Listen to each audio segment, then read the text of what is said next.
Hello everybody, and welcome back to another episode of Cooking with Grandma. Today we're going to be making beef hash.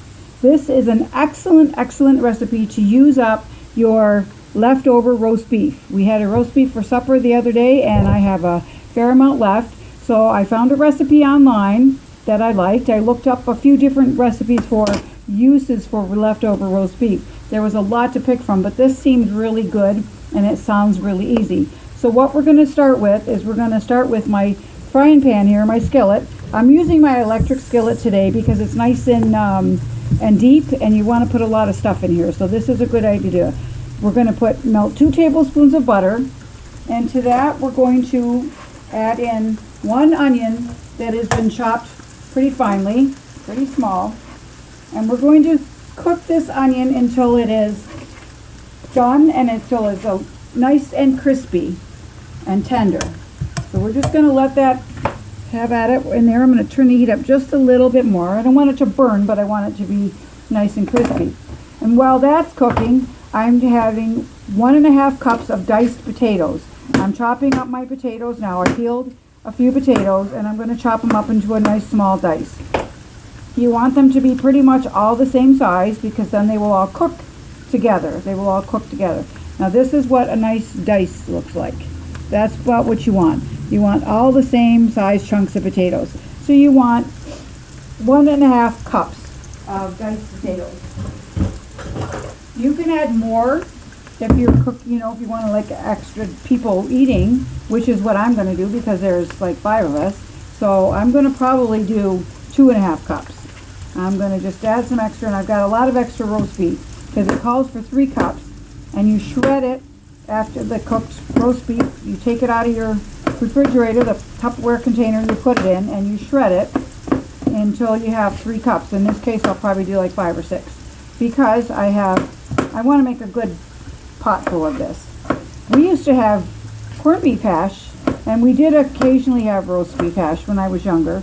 It was, again, it was something that we didn't have very often because growing up way back then, I won't tell you how long ago, but way back then, back in the olden days, as my grandson likes to say, roast beef was pretty expensive.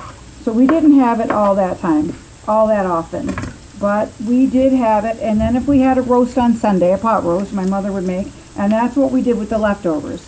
We would have, a couple of days later, we would have roast beef hash. And it's so good.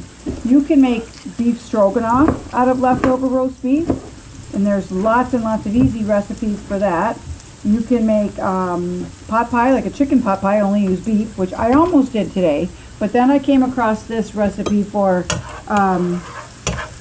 the roast beef hash, and I said, I haven't had that in so many years, I want to try it. So just keep giving your onions a stir. You don't want them to burn.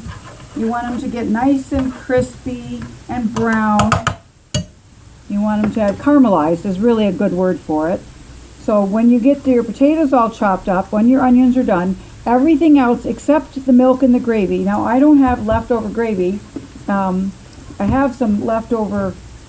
It's congealed in the bottom of the pan, but if I heat it up, I'm going to see. But I might just make some gravy or open a can. You can do either one. It doesn't really matter. You have leftover gravy.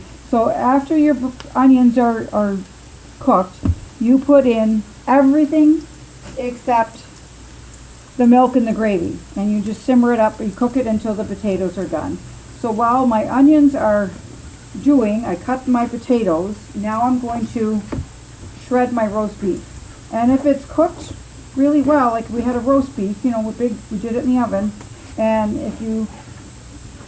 if it's well done, nice and cooked, shredding it is no problem. You just take your knife and cut it and pull it apart. And it's just the easiest thing ever. Let me see if let me turn my camera without spilling it, without dropping it. I'm really good at dropping it lately.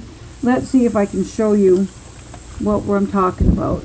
Yeah, you can see my cutting board real good there. So you take a nice chunk of the roast beef that was in your pan, in your container, and you just roughly chop it. You go one way like this. Showing up. You go one way like this, and then you take those pieces and you turn them the other way, And as you chop, you kind of pull, you drag your knife. So that way, it shreds it. So there, that's what you have, shredded roast beef. So it's like the recipe calls for 3 cups, so I'll probably double it because I'm doubling the potatoes pretty much. I did 2 cups of potatoes, and if I find that it's not enough potatoes, like when I get it all stirred and cooked, it's easy enough to add some more. You might want to, if you have to add more potatoes and these are already cooking in your pan, you might want to just pre-boil them a little bit and then add them in, because it will they'll take longer to cook. Your first batch will be done, and then you'll be serving some done potatoes and some not so done potatoes. So there it is. That's my roast beef. So I'm going to get my spices out that we need. Turn it back around here without knocking it down, without spilling. There we go, back into my frying pan. There's my, look at how nice those onions look. And that's what you want. You want them to look nice and brown and caramelized and tender. So now to that, we add everything else except the milk and the gravy. So I'm going to put in, there's my 1.5 or 2 cups in this case of chopped potatoes, all the same size, as close to it as you can get. You put that in. And now let's just see how much roast beef. If I did 3 cups, I want 6 cups, so I'm going to have to cut some more up. That's okay. There's 2 cups. That's in. And we're going to cut some more up. So you simmer this until your potatoes are done. And then you add your gravy, and you just basically heat it through after that. You simmer it a little bit until it kind of thickens up. The gravy will make everything thicken up. And if it doesn't, if your gravy is too thin, if you are using homemade gravy, add a little bit of cornstarch to it. And, you know, if you're making your own, you get some beef broth, some water, and add a little bit of cornstarch, and it'll thicken it right up for you.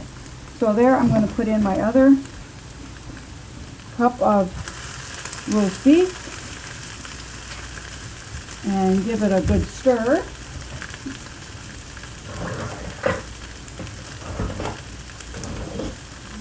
There, I just want to stir that all around. Now the beef is already cooked, so basically it's just going to want to heat it through. But you do want to leave this on, leave your roast pan on, simmered. Don't cover it, because especially with the electric frying pan, it'll cause a steam bath in there, and the potatoes will not get crispy. They'll get cooked, but they won't get crispy. For hash, you want them crispy. You know, if you ever go to an old-fashioned restaurant and you order beef hash, they serve it with an egg on top. I'm not doing the egg because, no, don't like the egg part. But that's what they do. They cook the potatoes up till they're nice and crispy. So I'm just going to turn the heat up just a little, and we're going to leave that be, and we will come back here in about 10 minutes, 15 minutes, and let you know what the potatoes are done, and show you what it's all going to look like when we put it all together. Okay, be back.